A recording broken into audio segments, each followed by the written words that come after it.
Sebanyak 121 sisa bidang tanah yang terdampak pembangunan jalan tol Manado Bitung masih berpolemik.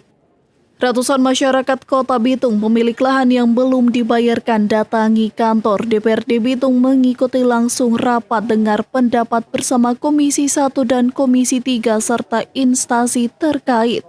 Di Bitung sendiri itu ada sekitar 121 bidang yang belum dibayarkan.